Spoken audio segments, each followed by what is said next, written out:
we've had a very quick tour. We did most of that on the bus, and we wanted to stop here because Jack Sprague will go over the specifics here and talk about workforce training a little bit.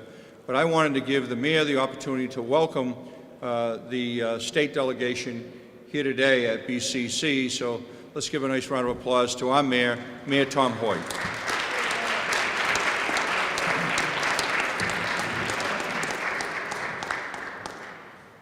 Senate President Rosenberg, great to see you here today, and members of the Massachusetts Senate. Senator Pacheco, thanks for bringing the tour to downtown Taunton. I know you're a little behind schedule and you got to get up to Bridgewater University, so I will be very brief in welcoming you. And much of what the senator spoke of is many of the needs that we have here in Taunton. This campus itself, or soon-to-be campus of Bristol Community College, is vital as far as our downtown revitalization. It's in a perfect location. When South Coast Rail comes to fruition, we'll have a station just about a quarter of a mile from here within walking distance, so it fits in great to our downtown. But we're going to need help in bringing this building up so it meets ADA standards, and also code upgrades that are necessary. The senator pointed out our issue at City Hall. Our issue is we haven't been there in 4 years, and it's time to get back there. But the difficult part, it's $23 million, so we're working with Congressman Kennedy and our federal delegation to try to make that happen. As Senator Pacheco mentioned, he is working diligently behind the scenes on a zero net energy building, which would be fantastic, and the first public building of its kind in the region. So that would be great if we can do that here, right here in Taunton.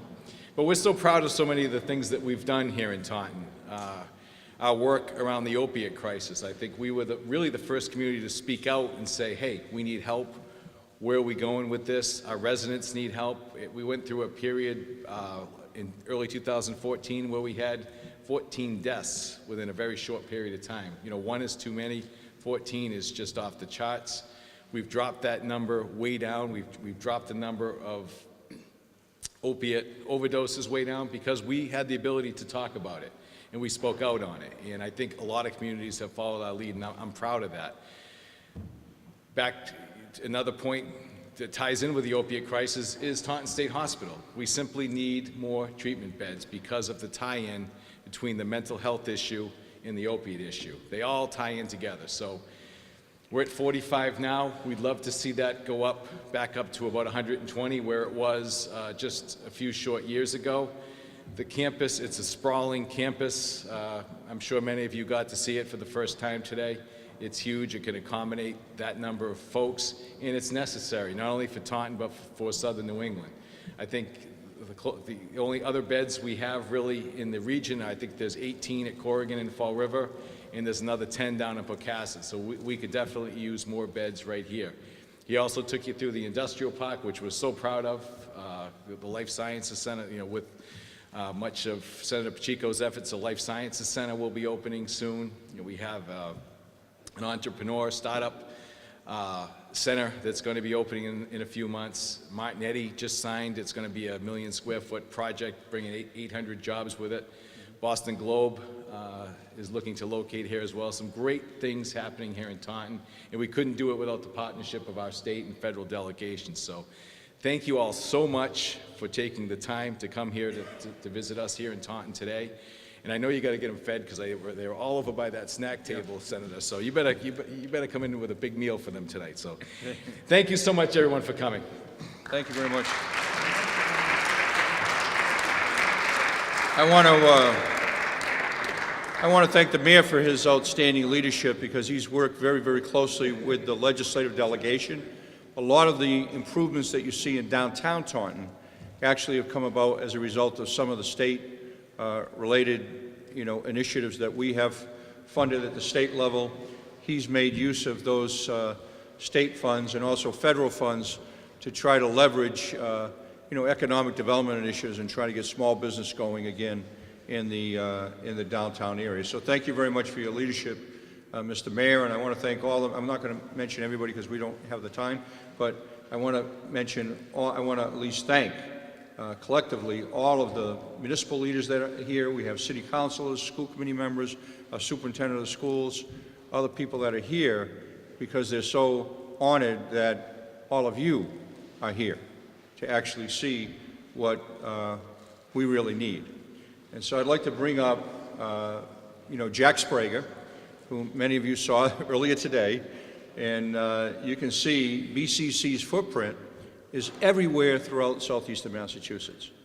And when we're talking in the Senate about workforce training, workforce development, what we can do to help people move from poverty to prosperity, I got to tell you, our community college system and colleges like BCC are a perfect example as to what we need to be doing to see that progress really unfold. They're doing it, they have examples.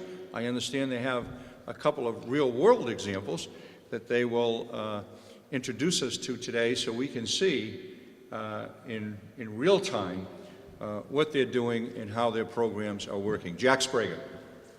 Thank you very much.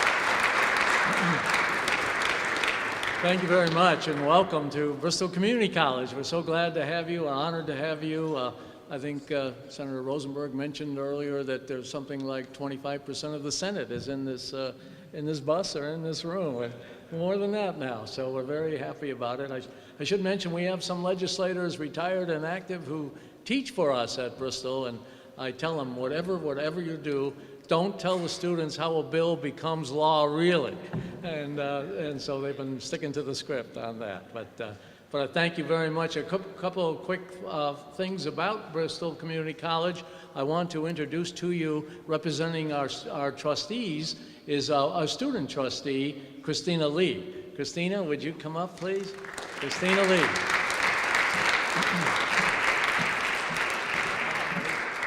Oh, hello. Well, hi. How are you? Well, I actually didn't think I'd be speaking this soon, so thank you, President Sprague.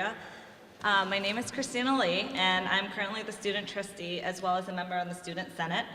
I'm an English major, and in the 2 years that I've been here at BCC, I've seen how integral the specific college is to the community. Serving as a major part of the Commonwealth, I have witnessed how it pushes people to become a more productive and engaged citizen.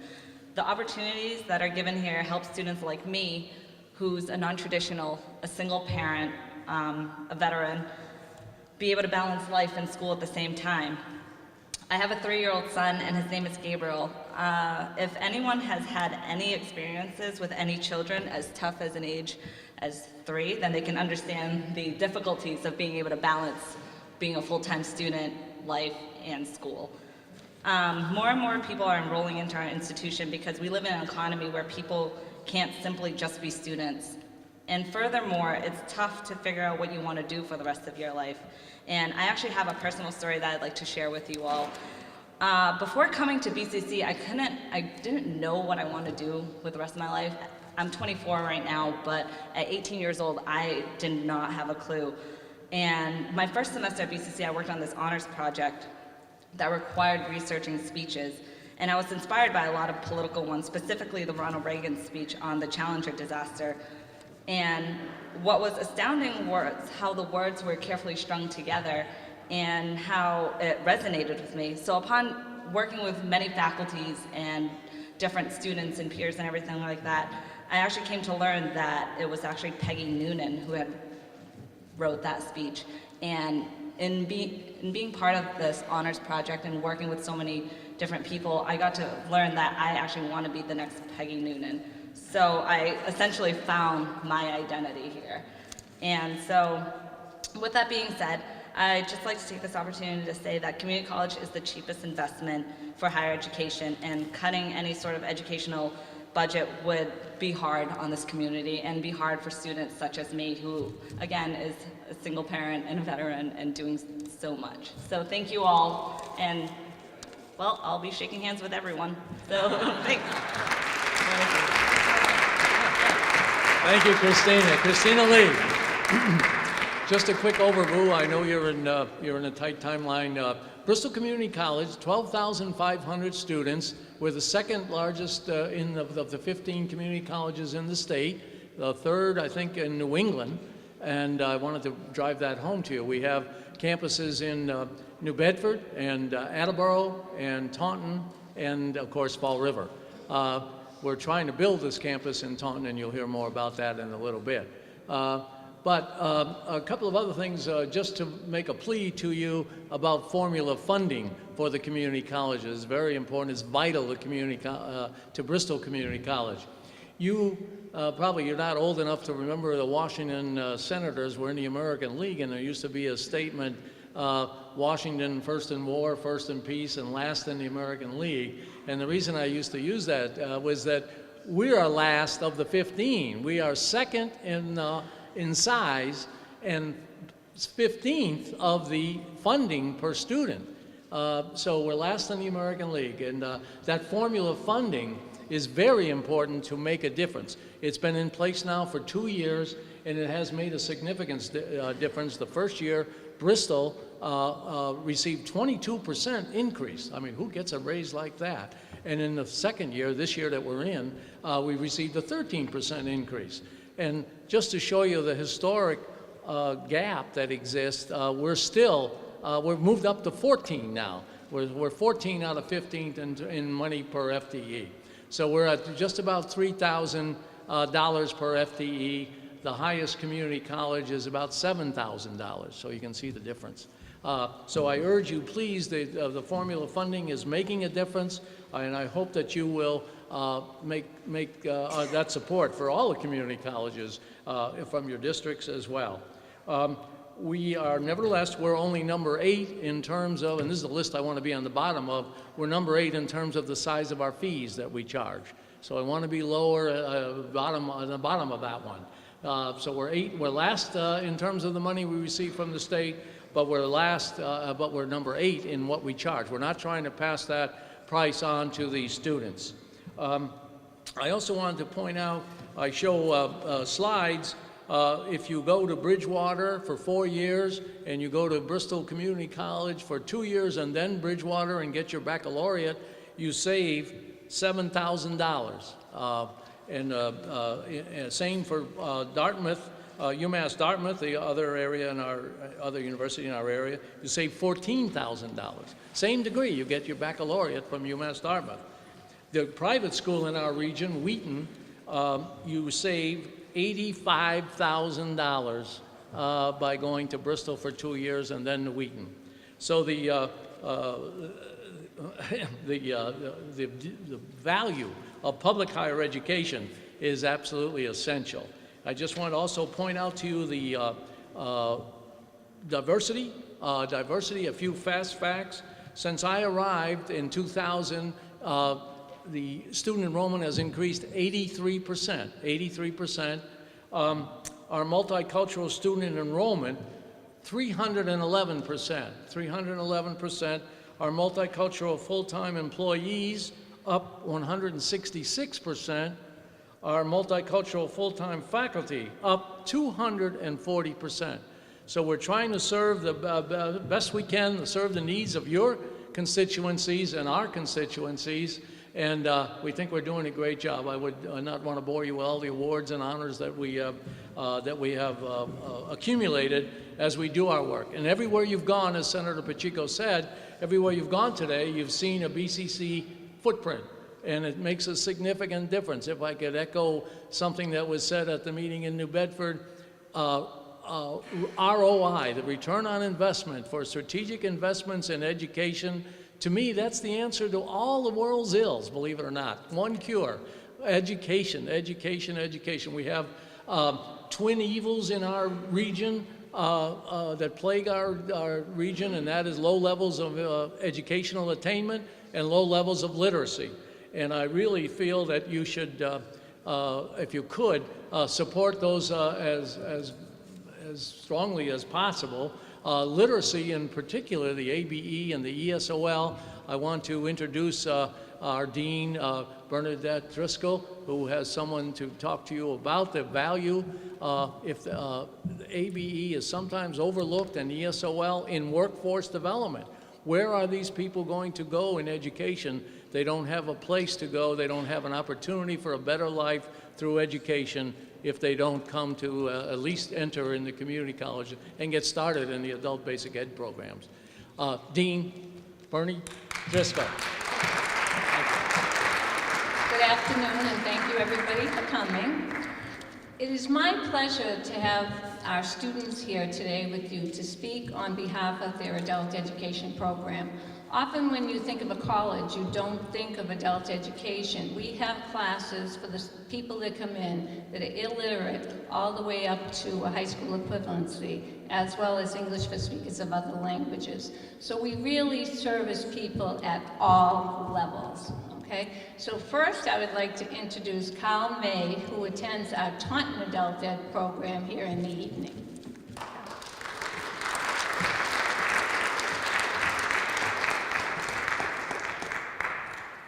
Good afternoon, I'm Carl. I started attending the adult education in September. I just had been having a hard time with things and education and employment. I looked into getting a high school equivalency, and since I've started here, my life has changed dramatically. I have attained a higher self of confidence just being able to keep commitment of 2 nights a week. The staff has been wonderful and accommodating, and I've really learned a lot, and I've been encouraged to test and to reach for it, and I would like to continue on with education after this. So, thank you.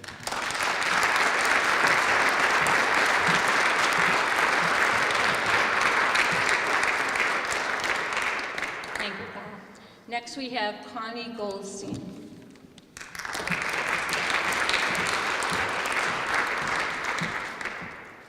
Thank you. My name is Connie Goldstein. I'm from Portugal, and I've been here for 20 years, and last 2 years ago I decided I want to go to school to learn English. So I called and I came do my test, and they put me on the class for pre-GED. So I was like, okay, you know.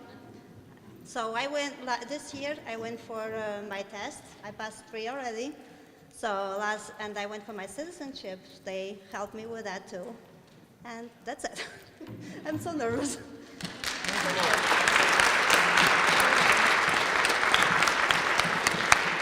That is very impressive, her citizenship and her high school equivalency.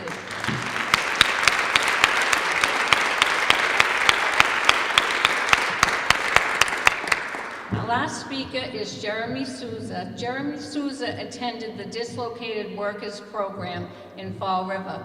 This is a program that meets 20 hours a week, and it's for people that have lost their job and want to go back and get re-educated and retrained. So Jeremy Souza.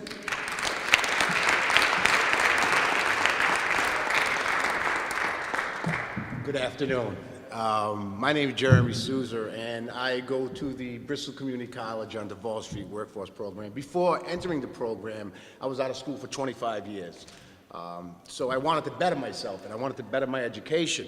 So I found the program and got into the program, and now I'm a high school graduate. And when that happens, it's exciting, and I'm just looking forward to furthering my education. And I really want to stress that this program is so important to the community and surrounding communities, that it gives people that confidence to go back into the workforce and be able to compete. We always speak about jobs coming to our community, and I think it's important that we invest into education where people are educating themselves, and jobs are going to want to come here. You know, Bristol Community College is done that for me. I'm waiting to hear on jobs now that I never could have applied for if it weren't for this program. So I want to encourage people to continue to make that investment into education. It's so important. And thank you for coming out. And those that are in that program, continue to keep going forward and graduate. It's going to open so many doors for you. Thank you so much, and thank you for coming out. Thank you. Jeremy has already enrolled in another program that you fund, which is Step Up to College. So he's enrolled in the Step Up to College program. Thank you, Bernie, and thank you, everyone. I don't have to tell the legislators about the job prospects in the future in this complex global economy that we have. Everyone is going to need some higher education credential. So this is why we're emphasizing the adult basic education rung of this academic ladder. If they can't get in, what is the future for them? And it is a shame that there are over 1,000 on the wait list across the Commonwealth for adult basic education. And it's the first step. They can go hardly anywhere in this complex society without accumulating these degrees and certifications. So I urge you, please, please don't forget I know you talk a lot about workforce development, but please remember our ABE, Adult Basic Education, and our ESOL, English for Speakers of Other Languages, programs. This is the only opportunity they have for a better life through education. And speaking of workforce development, I'd like to now introduce Rob Vitello from our Workforce Education Institute, who has a couple of other real-life stories for you to hear. Rob Vitello.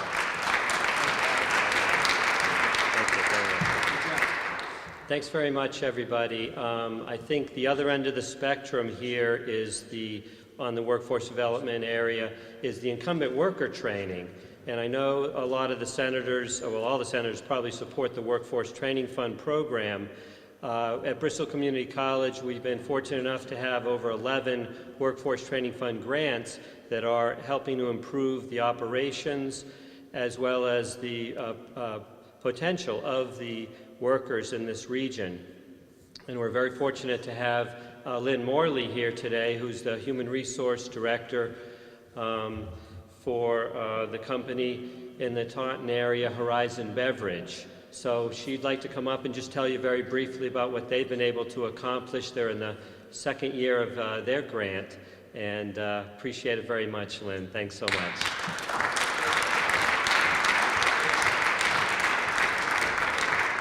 I do want to we received a $194,000 grant to develop our workforce, and we've been working with BCC. Our program is excellent. Right now we're doing an advanced sales program as well as an executive leadership program. Very busy, and the employees are very excited. They're learning. We already finished a customer service program and a process improvement program.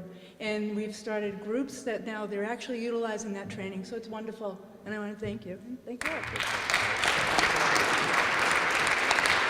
Finally, one more speaker we have for you. I'd like to introduce Gloria Sadler, the director of this campus, to introduce the student. Gloria Sadler. Good afternoon, everyone. I'm very thankful and thrilled to have the opportunity to host everyone this afternoon.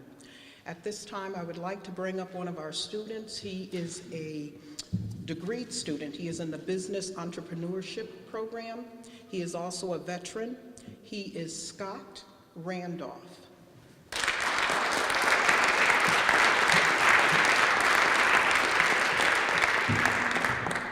Good afternoon. Thank you for having me here. I just wanted to say a few small words about, well, they're not small because without BCC, I probably wouldn't be here right now. As she said, I am a military veteran, but I also suffer from PTSD.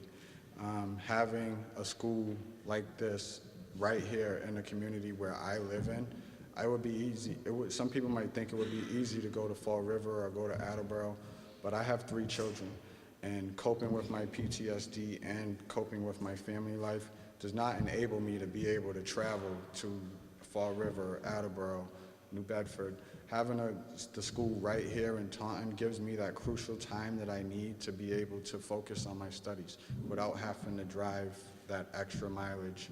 And since I've been a student here, this is my 2nd semester, I've maintained a B average, which in my eyes, I'm very proud of because it took a lot of hard work.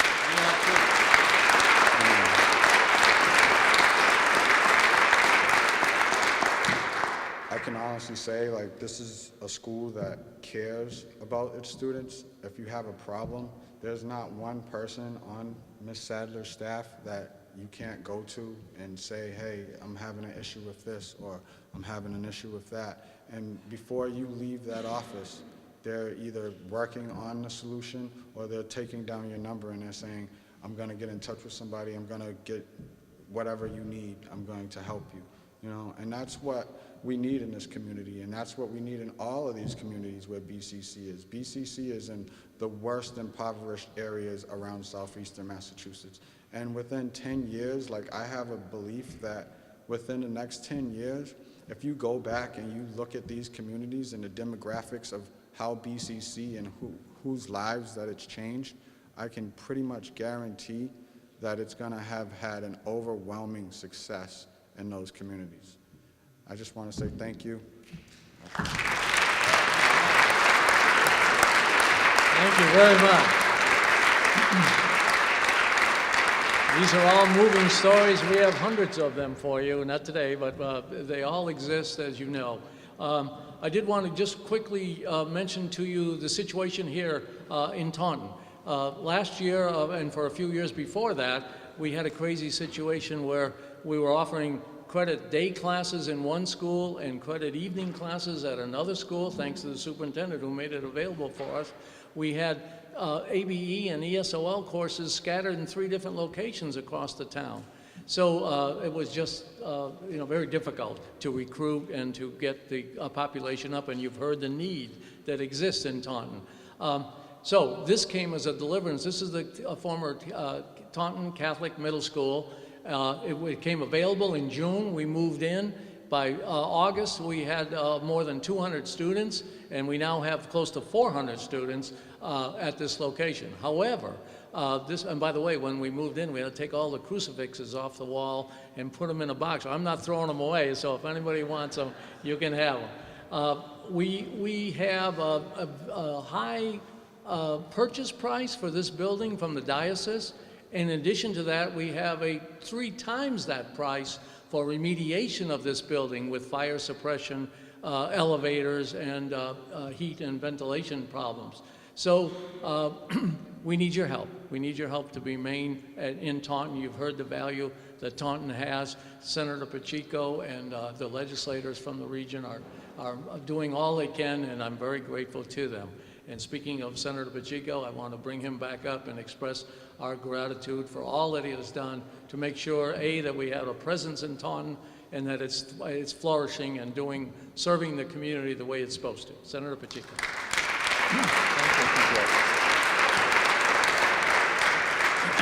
Thank you, Jack, and I think I can speak to the whole Bristol County delegation and to all those in the Senate who are here, who have had the opportunity to work with you in the past, that we're just so pleased that we have you as president of BCC. Thank you for all of your leadership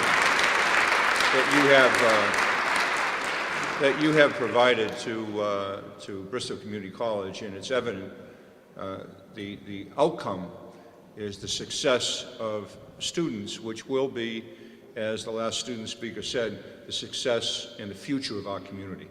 So thank you all very much as students. Let me just also take just a few minutes because we are way behind schedule and we've got to get over to Bridgewater State University. But I would like to have my colleagues each introduce themselves to you, so you will have even a greater understanding as to where people have come from all across the state to be with you today. And then I would like to have the Senate President say a few words, and the Minority Leader, if he chooses to. Usually we would do that at the end of the day after the public forum. But if we could start, maybe, I don't know, Ben, if you wanted to start. Ben Downey, I'm the state senator from Pittsfield and 51 other communities in western Massachusetts. Thanks for having me. Jim Timmelty, representing Medfield, Walpole, Foxborough, Sharon, Mansfield, Norton, Rehoboth, Seacon, and Attleboro. I'm not going to run through the 23 towns in my district, but I'm Dan Wolf. I represent Cape Cod and the islands of Martha's Vineyard, Nantucket, and the very small island of Gosnell, which probably you haven't heard of. And it's a really tough district to represent.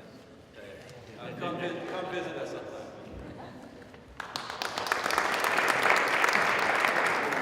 I'm Mark Montigny. I represent New Bedford and the surrounding towns, and it was really awesome to hear you guys speak, and I appreciate the president and our students to speak. It was awesome. Thank you.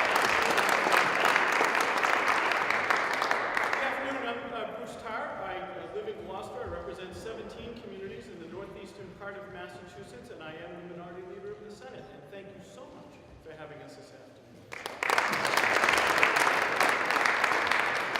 I'm State Senator Richard Ross. I represent the Norfolk, Bristol, Middlesex District. That's 12 communities that run from the city of Attleboro down the Rhode Island line, one town wide all the way up to Wayland. And it's really nice to hear your stories and relationships and things that we understand, and they become things that you want to support and give to. So thanks for your stories, and thanks for showing us how you shine. And I'm going to start on this side, and the first person who's going to stand up. This forum and this idea about going across the state was actually his idea, so we want to have you say thank you. I'm Senator Michael Rodrigues. I live in Westport, and I represent 7 communities around Greater Fall River. John Keenan from Quincy, representing Quincy, Braintree, Abington, Rockland, and Holbrook. Thank you. I'm Katie O'Connor Ives, and I represent Salisbury, Amesbury, Newburyport, Merrimack, Haverhill, Methuen, and I share the representation of North Andover with Senator Tom Westbrook. I'm Mike Rush. I represent Boston neighborhoods of West Roxbury, Rosendale, Hyde Park, and Jamaica Plain, and the towns of Dedham, Westwood, Norwood, Dover, and Needham.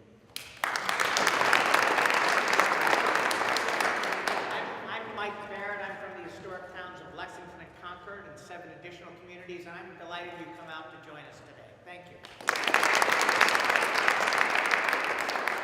I'm Bill Brownsburg. I represent Boston neighborhoods from Back Bay out to Brighton, and I also represent Belmont and Watertown, and thank you so much for your words and standing here for Thomas.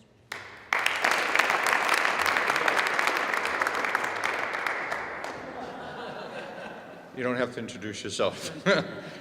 Just 1 second. Let me just conclude all the introductions by again thanking all of you for coming out, in particular the students, for telling your story. Jack, the president, has told us we have to do what we can in the capital budget to try to free up that $3.2 million to make sure this campus stays here, so we continue to have these types of stories that go forward into the future. I want to recognize Superintendent of the Schools for being here as well. She's done an outstanding job. And also the district attorney is following us around the region today, Tom Quinn. Thank you very much for being with us as well. And our former colleague was recognized earlier in the day, and so because she was, I have to do it again here today. So Joe Menard, we thank you very much for being with us too. So, we in the Senate had an opportunity earlier this year to elect an individual that promised the Senate shared leadership opportunities, a focus on our districts, trying to make sure that we would focus on what citizens across the state cared about. I couldn't be prouder to have been one of the people, along with all of my colleagues, to support his election to the presidency of the Massachusetts State Senate. Let us welcome Stan Rosenberg. It's not his first time to Taunton. He's been here many, many times. Well, thank you very much. So we've had quite a busy day, and we have a little bit more ahead of us, so I'll attempt to be very brief. Our focus in this tour, and this is the 7th out of 8 days that we're traveling across the Commonwealth, is to have the opportunity to engage with the public in different ways than the Senate has in the past. And so we're traveling across the state, and you've got close to half of the Senate here. And so we wanted to get off of Beacon Street and get onto Main Street of communities all across the Commonwealth. You don't have the time or the capacity to travel up to Boston at will, and so we wanted to come out and hear from you. And you're part of the process of setting the Senate's agenda. And when we complete this tour, we'll combine all the information we received during this tour with other information we've collected in other ways, and we will be locking in on a series of initiatives and directions to help move the Commonwealth forward. And so we want to thank you very much for participating and hosting us here, and giving us the opportunity, especially to hear the successes of your students and their vision and their ideas, because that's the whole point of this. We want to know people's dreams and aspirations, the challenges they face, and how we, as your elected representatives, can be helpful.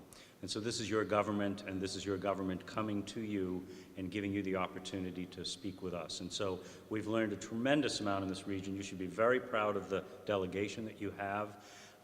Every member of the Senate elected from this region is serving in a leadership post of some sort in the Senate, and they basically are bringing your ideas, your concerns to the State House, but they also have responsibility for integrating other people's needs and ideas from all over the Commonwealth.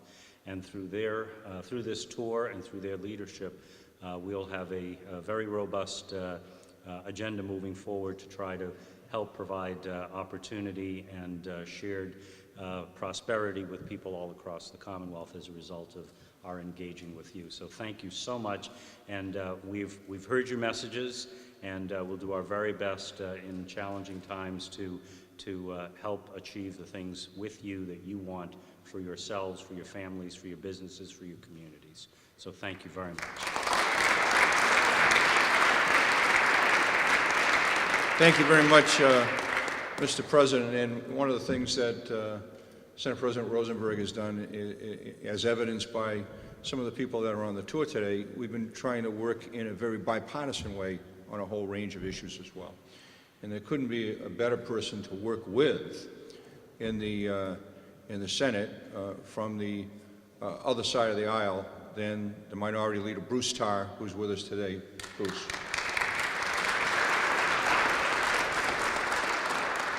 Well, thank you very much, Senator, and good afternoon. I want to begin by thanking Senator Pacheco for bringing us here this afternoon to be able to hear from all of you.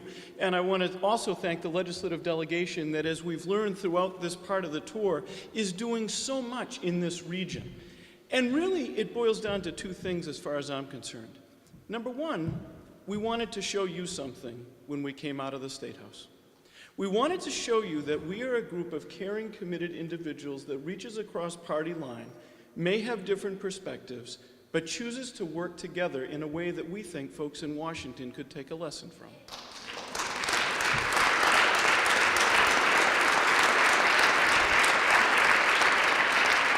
And so we wanted to show you that. And what we wanted you to show us are the ways that state government can successfully impact your lives through partnership, through innovation, and through leadership. And you've been doing that throughout this region for this day. We've learned a lot about economic development, the power of a lot of programs that are helping to partner with the private sector in this region to create jobs and opportunity and hope. And one of the things that we've learned so much about is something that has always been true, and that is the power of education to transform lives, to transform individual lives. And we're so appreciative that we're able to hear from you about that, but to transform the collective life of this Commonwealth so that we can continue to lead in the way that we have for so many years. So we wanted you to show us the things that are really important, the things that work, the things that we can do together. And you've done that today. So I want to say thank you. And I want you to remember that for all of us, today is a moment in time. A very important one, but it's a moment in time that marks in many ways the beginning of a new conversation. And we want you to stay engaged in that conversation because we will, and we need you to be successful. You've helped us an awful lot today. You've helped us an awful lot in this gymnasium, and for that we are appreciative, and we look forward to partnering with you in the future. Thank you very much for having us.